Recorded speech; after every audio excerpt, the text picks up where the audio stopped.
basically like a conductor of an orchestra. He's like this constantly. Okay, now we're going to go do this. Now we're going to go do that. There's the trap. There's the trap. You're not coming into the trap. The way that he just made that dance happen for that period of time, truly mesmerising. Some of the finest boxing I've seen in the UFC octagon. I've no idea where this tune is going, but all I'm doing is saying, fasten your seatbelts, baby, because the rocket ship is about to take off, and if you're not on board, you're going to miss it. We are in the start of something truly great. Shama.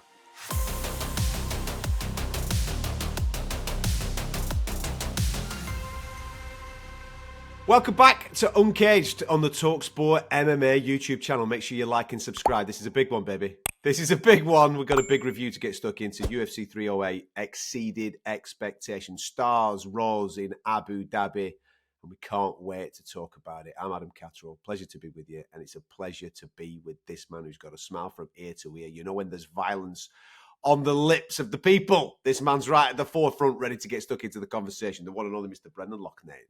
How are you? What a weekend. What a weekend, Adam Catterall. When you talk about violence, there was violence in abundance, wasn't there? It's wild, mate. It's slowly turning into one of my favourite fight weeks of the year. Everything about it just seems to work, especially for the fans, those that spend the money and go out to Fight Week in Abu Dhabi. You're surrounded by fighters from Tuesday right through to Saturday. You get to mingle, you get to meet and greet. Not only that, they normally put on a banger of a card with big world title fights, and those world title fights normally deliver. We can't obviously say that happens every single time because you can't control the fight, but it absolutely delivered this time. Once the main card got going, mate, it was jaw-dropping stuff, jaw-smashing stuff at one point from start to finish. Yeah, I mean, well, I like to revert back to the previous episodes when I did say that Ilia Topuria is the biggest star of the UFC, in my opinion, before this win. I said he was bigger than Sean O'Malley, and it's all coming to fruition now because I know what I see. This guy is extremely special, and I also share the same manager, so I get the inside information about what this kid's actually up to behind closed doors. Do you know what?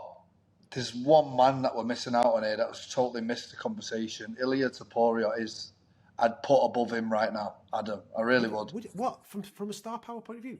He's walking out of the Bernabeu. Mate, I get it. Right, so you're bringing in the Spanish-speaking culture, right? Go for it, mate. I like it. Go on.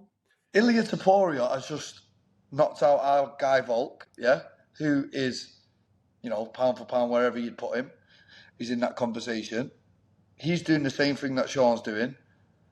I've never seen anyone captivate an audience quite like, well, obviously, bar Conor McGregor. Let's take Conor McGregor out of this. Ilia Topuria, for me, Sean O'Malley, I would put Ilia above Sean O'Malley right now. There we go. There's no words. I'll let you take over. Can I just highlight the fact that last week I did point out that I believed he could stop Max Holloway. Did I say that, Brendan? Listen, if the editor can just revert back to last week's show and play the clip right now, because all I'm going to do is this. Shama. So here you go. I'll put him on the line. Here we go. You ready? Topuria? There you go, kids. There you go. Listen, he's special. And you've known him for a bit. You've been watching him for a bit. Obviously, he's in your division doing his thing. I watched him up close and personal against Jai for the first time when he went up to 155 pounds. And I was impressed with him then. But there was a flaw because he did get clipped. He gets up, he comes back and he knocks Jai Herbert out in London. And I've obviously watched him from a distance. I made a purpose point of being on the floor to watch him through the cage wall, mate. I wanted to be as close as I possibly could because I wanted to see what this kid does with the real estate of the mat. He is unbelievable. Feet, range control, in and out, the stuff that misses. Whilst he's unloading, the way that he's moving his head and swaying from the hips, mate, he's just phenomenal. You said last week about his boxing, he could hang. I'm telling you now, he could hang with some very, very elite boxers in the world of the sweet science. He's obviously not going to go over there because he's probably going to make a packet load of dough fighting at the Bernabeu in the UFC. Fair enough to him. We'll get to that in a minute. But when you see something in the flesh against someone who is brilliant at range control himself in Max Holloway, and the way that he just took that distance away, sought out the finish, got the finish, Mate, I've no idea where this tune is going, but all I'm doing is saying, fasten your seatbelts, baby, because the rocket ship is about to take off, and if you're not on board, you're going to miss it. We are in the start of something truly great. Do you know what? You missed the point within that, right? That I'm going to pull you up on, yeah? How about his takedown? How about when he just thought, you know what? I'm going to blast double leg you, right? He thought, I'm just going to switch this up. How fast was that entry? How clean was that entry? Nobody picks Max up like that. Bang, dumped him. Control, incredible. And you know what it did? It started having Max thinking, am I having a wrestling match or am I having a striking match? And then you see when these starts to come in, you don't know what's happening, and he starts unloading some of the finest boxing I've seen in the UFC octagon. The way that he manages the pace as well. I thought he started quite quick in the first 2.5, 3 minutes of the first round. Then just takes his foot off the gas. Let's have a little bit of a look. Okay, come on, gain a bit of confidence with me. And then I'll pick it back up. Mate, the way that he's basically like a conductor of an orchestra. He's like this constantly. Okay, now we're going to go do this. Now we're going to go do that. There's the trap. There's the trap. You're not coming into the trap. The way that he just made that dance happen for that period of time, truly mesmerizing. Truly mesmerizing. And I'm going to say it. I said it last week. Alex Pereira's had a wonderful year. I ain't going to take anything away from that man because it's brilliant what he's been doing up at light heavyweight. But there is nobody in MMA that has done what Ilia Topuria has done in this calendar year. The level of fighter that he is not only beaten, but knocked out is truly sensational. He's the fighter of the year. Send him the trophy. It's done. What about if Bilal's got Shavkat? It's not the level. We're talking Hall of Famers, mate. Volkanovski, who was pound for pound number one at one point in the last 12 months, I think it was. Max Holloway, the amount of defenses that he's had at featherweight, he stopped all Never those been reigns. stopped. Yeah. Never been chinned. Never been chinned. And the dude just rocks up and does them back-to-back in the same calendar year. No disrespect to Leon Edwards. No disrespect to Shavkat Rakhmonov. They're not at the level of those two guys. No disrespect to the Yuri Prochazkas and the Jamal Hills and the Khalil Roundtrees of this world. They're not of this level. What that lad did at the weekend to just sugarcoat his year is truly, truly phenomenal, mate. We're on for something very special with this boy. Where's the ceiling, Adam? I interviewed him this week, right?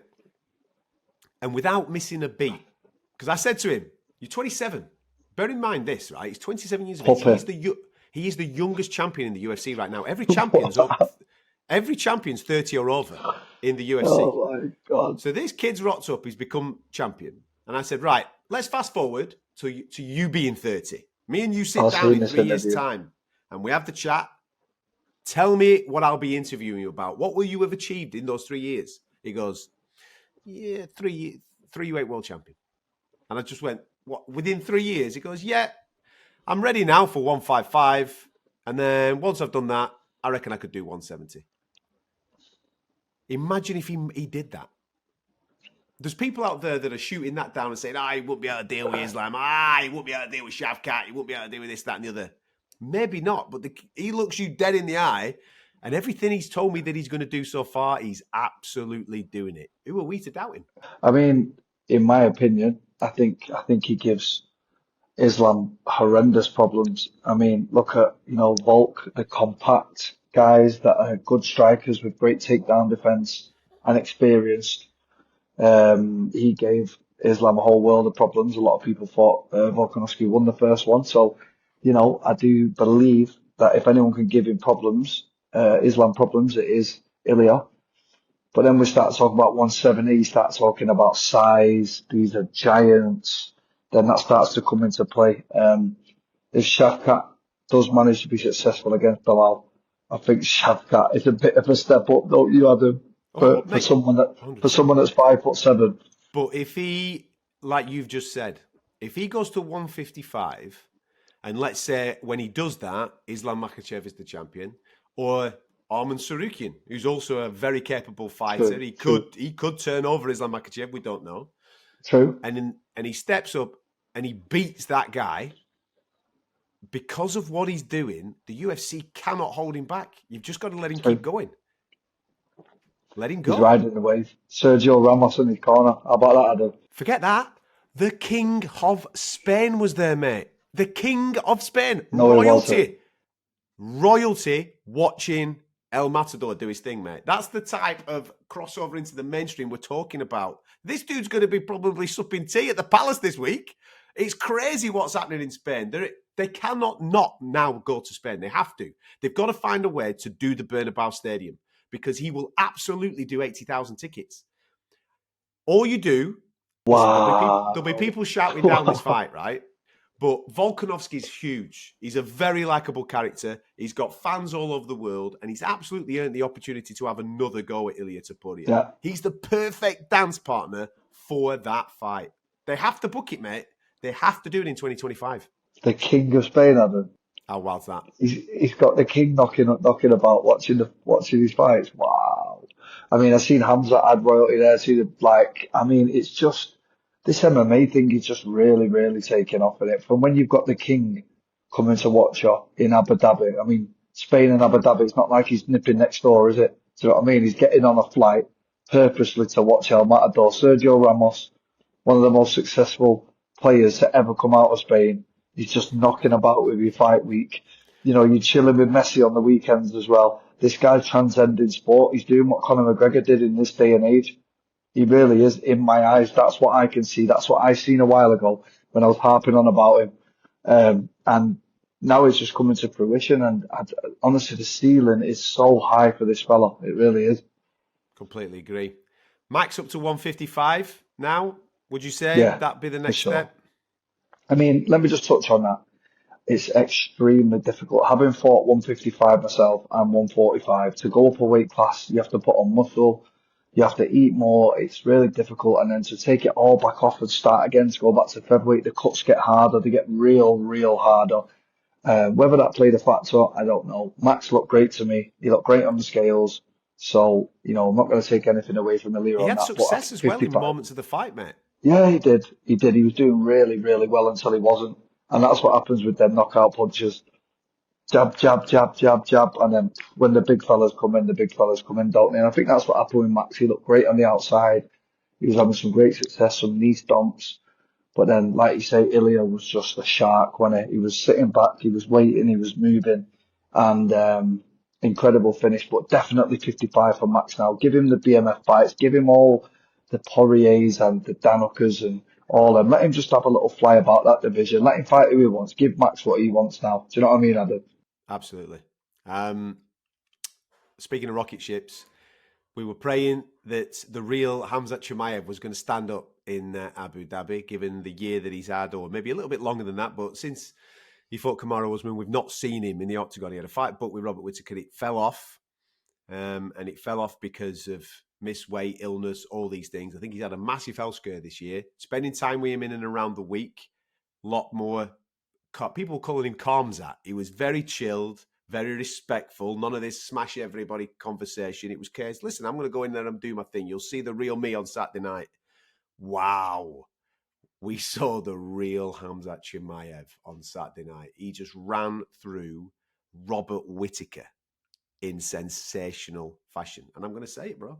I know that Dana's come out and he said, listen, Sean Strickland's next for Dricus Duplessis. We've got to run it back. We've got to do the rematch. Nah, pump the brakes on that kid.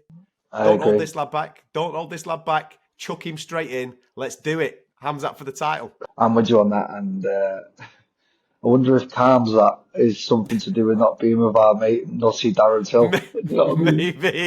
Maybe. Yeah, that's probably got something to do with it. But yeah, Jump the Q, mate. Another guy look at his following on Instagram. He's got, like, when he walks down Windsor Road in Manchester, mate, he stops the road.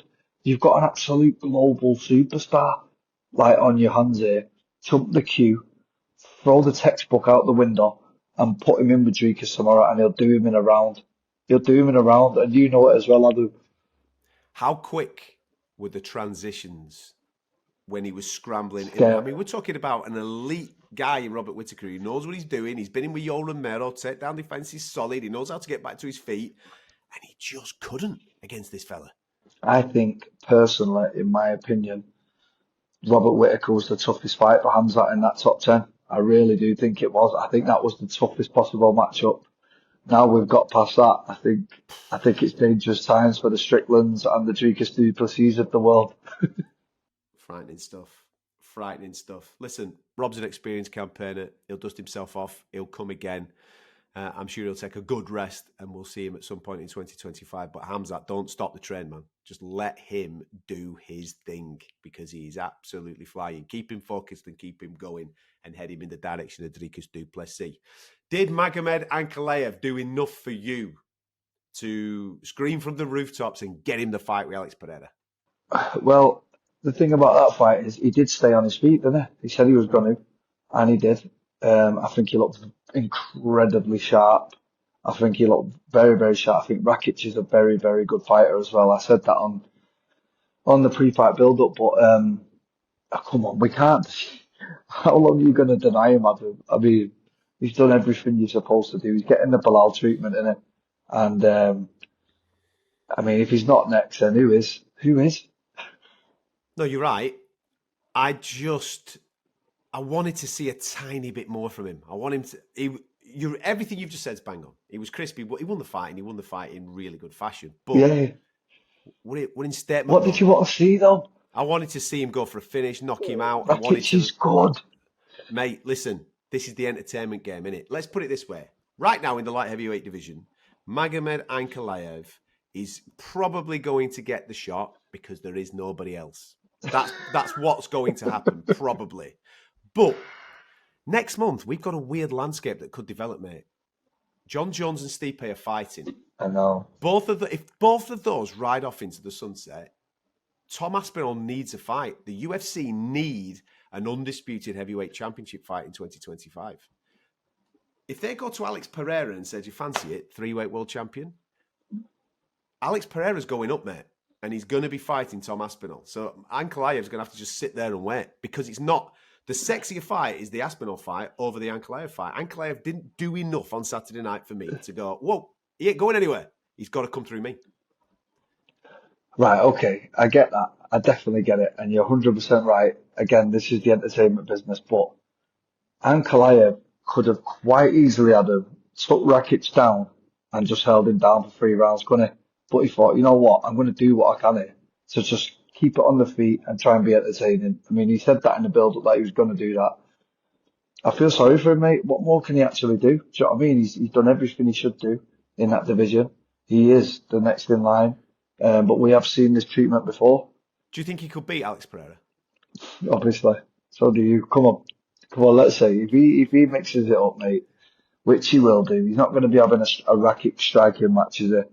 He's going to be 1-2, double leg, blast the doors off and just ride him like what Khamzat did to Whittaker. That's how I see the fight going. What about you? No comment. Yeah, you're right. You're right. Let's talk Lerone because I was super impressed with this. He gets a proper good dinging in the first round, doesn't he? And then you've got to do the business for the next 10 minutes. And I thought the way that he just managed to shake off getting dropped in the first round, get back on his game, keep it at range, keep it tidy for 5 minutes, and then put his foot down. And then in the face of adversity in that third round, when he gets taken down, Dan Ige is lying all over him. You think he's telling him, you're just got to get up. Get up. Don't stay there because it's going to eke away this round. But he did. He got back up, and then that last 30 seconds, I think, saved that fight for him because he just went up. He went all in, didn't he? And chucked it in. Yeah, it was very close. And it was definitely that last 30 seconds. He was trying to win more than Dan. I feel like Dan was just trying to burn the clock down at the end to get the victory, and Lerone was actually trying to finish him. Very close fight, very tough fight, and great fight from both lads. It really was. Yeah. Sharaputdin. You ever tried a double back fist? Never seen that in the history of martial arts. So I've seen it. I thought I'd seen it all. I've never seen that. You've been in the gym today. You had a little go at it.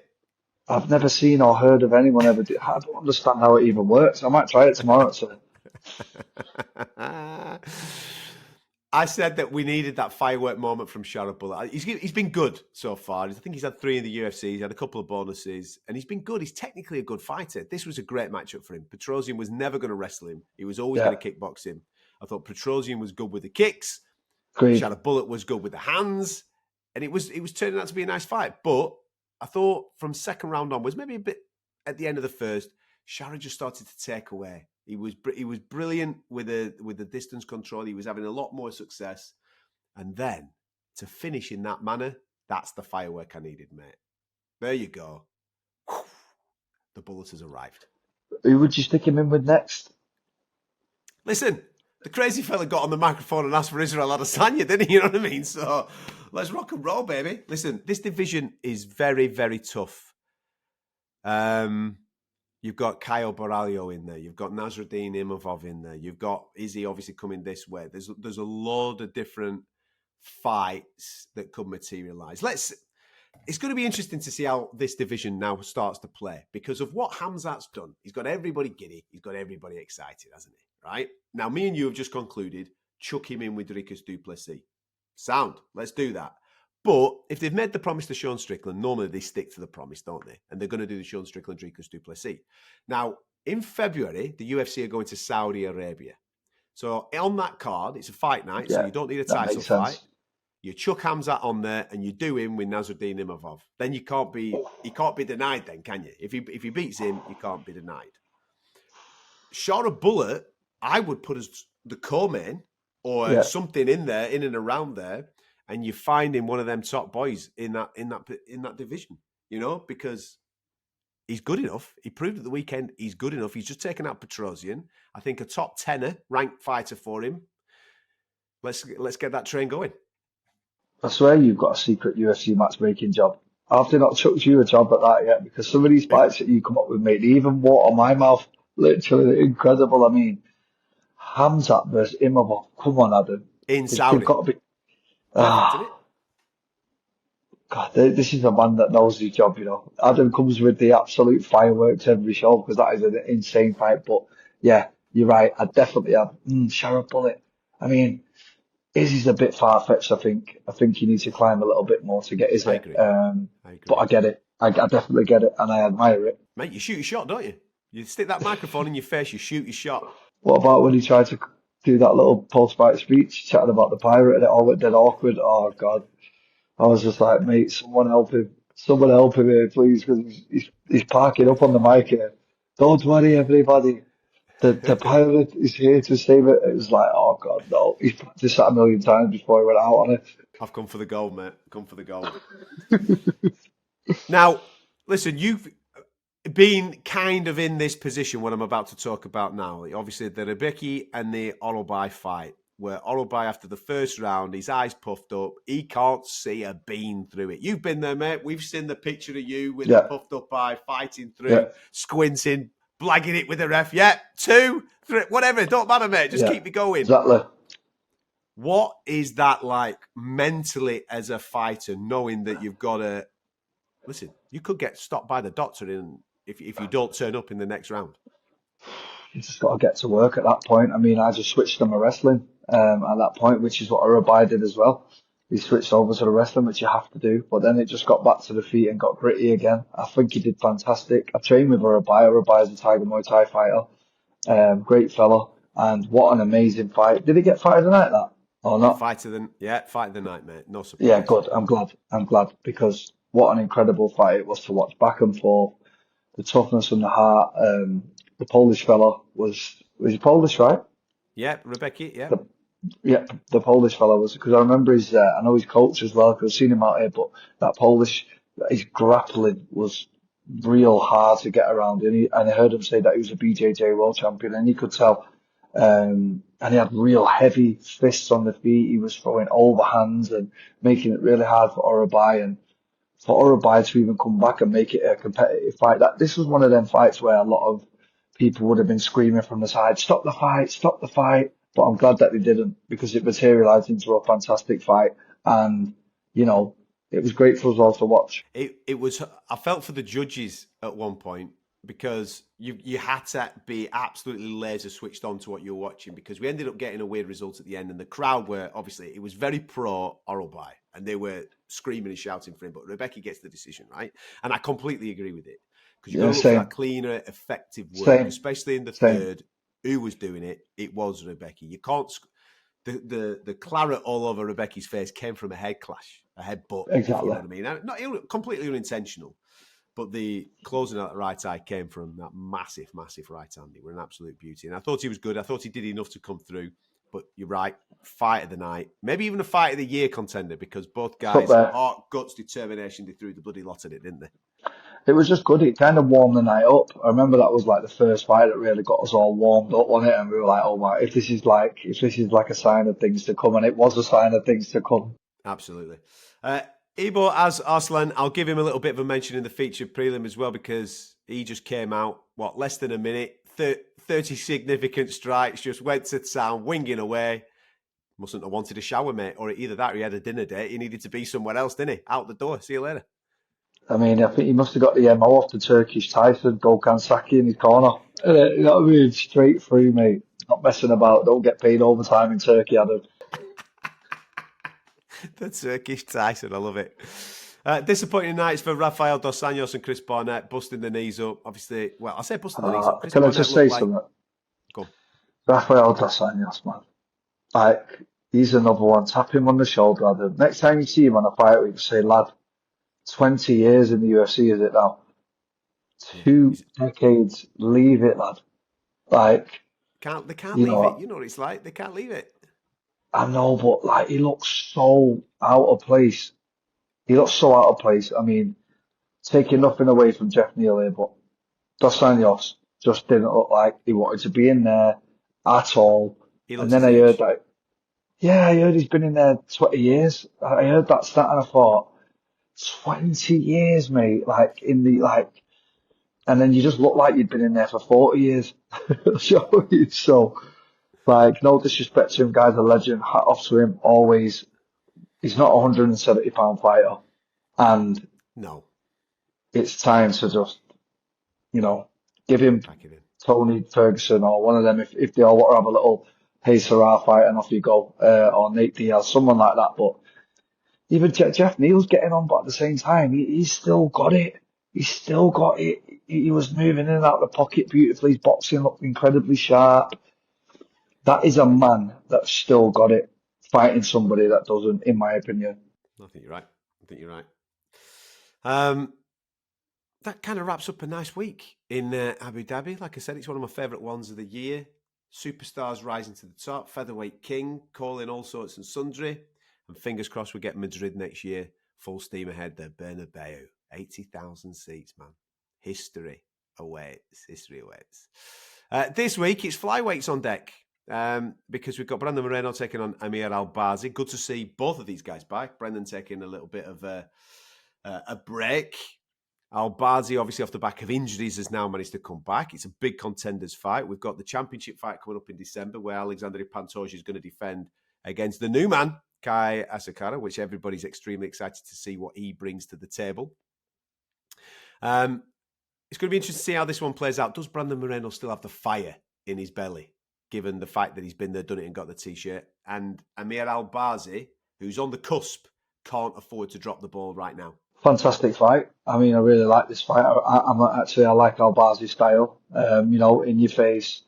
I just think we will find out if the fire is there or not. And like you say, when you're fighting these up and comers, we say up and comers, Albazi's a veteran himself now. So, I mean, great fight on paper. I'm excited for that one. Yeah. Co-main event. I'm interested in this because Rose Namajunas is a really interesting fighter. Obviously, former champion in the weight division below. She's decided to come up. And normally, when you're of a stature, I suppose, of Rose Namajunas, especially a 2-time champion in the weight division below, you would get maybe some extra privileges where you might only have to have one fight and then you're in. There you go. You can have your title fight and all that. It's not been the case for her. She's had to graft. She's had to do a bit, you know what I mean? She's had to maybe step down to the apex and fight some 5-rounders against some of the young up-and-comers like Amanda Hebas and come through those. And she's got another young'un in Erin Blanchfield, who we all saw what she did to Molly McCann at Madison Square Garden last year. She was absolutely phenomenal. She's been phenomenal so far. And again, it's another fight in the women's flyweight division that you'd look at that is a top contenders fight. It's a tough one, this, for Rose, because Erin Blanchfield can grapple. And if she gets hold of her and gets her down, it could be a long night. I think it's a very similar fight to the one we just mentioned, the Moreno Albazi.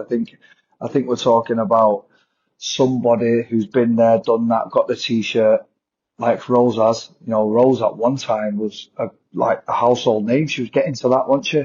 Yeah. When she cut the hair off and like a lot of people I knew was like, oh, I only watch it because of Rose. Like she was starting to get to that status, and then fell off a bit. And then it's like, right, okay, now she's had to rebuild herself. And so it'll be an interesting fight to watch. Let's not forget, Rose Namajunas knocked out, for me, the best female fighter on the planet today in Weili Zhang with that head kick. It was unreal what she did. If she can come through Erin Blanchfield, then nobody can deny her a shot at the flyweight crown. Just to finish off, Jack Shaw's on this card. He's off to Edmonton, looking to get back in the win column off the back of his last fight, which ended, I don't want to say prematurely, it was a horrible shin situation, weren't it, where, it were all over the place. So important that Jack gets himself back on the train, especially when we've just been speaking so extensively about featherweight. Lerone Murphy seems to have overtaken, that rise of Jack Shaw, who everybody was tipping to be the next guy. Now that he's up at featherweight, it's important that he gets those wins together, doesn't it? I think he's the most underrated UK fighter right now. I really do, Jack Shaw. I think he's had a bit of bad luck, but I think when he puts it together, mate, like, I don't know about this move to featherweight. Would you have stayed at 135 if you were him? Would you stay at bantam? Probably would have, yeah. I mean, I don't know what he walks around at. I don't know the circumstances. I don't know how much weight he cuts. Yeah. But, we've seen that Nathaniel Wood is looking better than ever at 145. He's putting a run together and he did the jump. So let's just see. Let's just make an assumption after this fight. But I really rate Jack and his team, and I think he flies under the radar. Yeah, he's a top fighter. Once dubbed the Welsh GSP. So high praise indeed. Let's see if he can get back in that win column this weekend. He's taking on Yusuf Zalal. Make sure you're checking that out from Edmonton.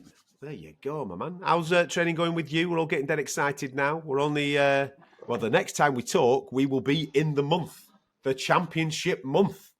All gets underway in November, mate. Are we, I suppose we're in the trenches right now, aren't we? We're doing the real work right now. Dark times. That's what I like to call it. Look at the man's eyes. You can see the soul of his face. Look at that. I'm telling you now, yeah. Last week was one of the hardest weeks of training I've done in my whole life. Like, I remember yesterday, just lying there thinking, wow, what just happened to me this week? I felt abused. I felt abused, mate. But got to go there, mate. I know. Got to go there, don't we? We're in that place. And we're on track, and I'm excited for it. I noticed that the official poster came out this week as well, with yours and Kizierev's face all over it. So good on that.